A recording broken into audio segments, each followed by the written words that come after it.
Prononciation de il. Il est le pronom sujet de la troisième personne du singulier. On le prononce il et le L est sonore. Dans le français parlé, on a tendance à ne pas prononcer le L de il devant certaines consonnes. Par exemple, il vient devient il vient.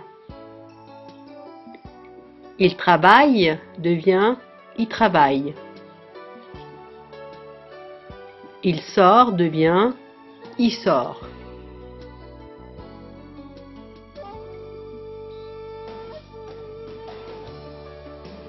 Attention, ce phénomène concerne uniquement la langue parlée. À l'écrit, il s'écrit toujours IL.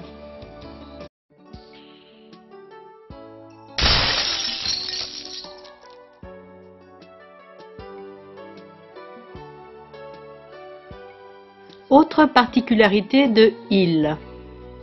Dans une phrase négative à la troisième personne du singulier il, on peut voir que on ne prononce pas le L de il, on ne met pas le ne.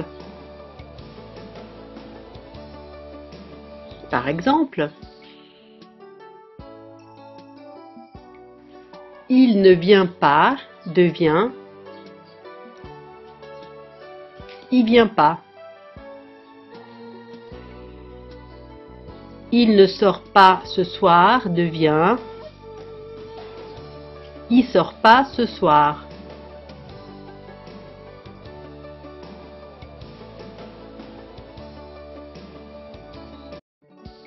Voyons aussi il faut et il y a. Dans le langage familier, il y a et il faut changent dans la forme affirmative et négative.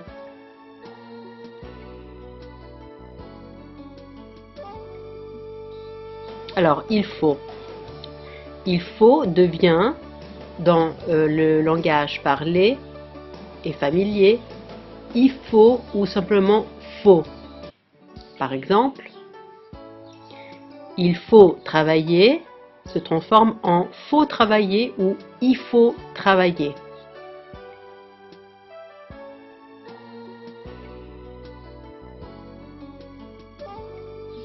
Il ne faut pas devient dans le langage familier il faut pas ou bien faut pas. Par exemple,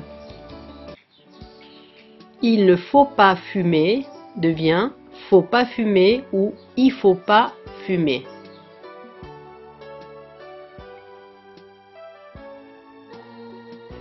Voyons maintenant il y a devient dans le langage familier ya. Par exemple, il y a du lait dans le frigo devient il y a du lait dans le frigo.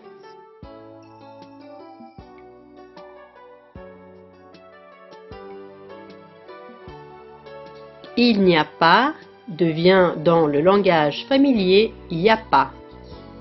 Par exemple, il n'y a pas de lait dans le frigo devient il n'y a pas de lait dans le frigo.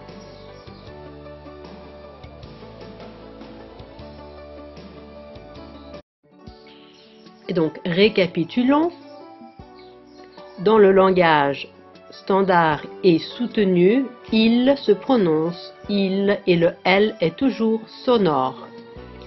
Dans le langage parlé et uniquement dans le langage parlé, il se prononce de manière différente et le L tombe. Puis nous avons il faut qui devient faut ou il faut, il y a qui devient ya, il ne faut pas qui devient faut pas ou il faut pas, il n'y a pas qui devient y a pas.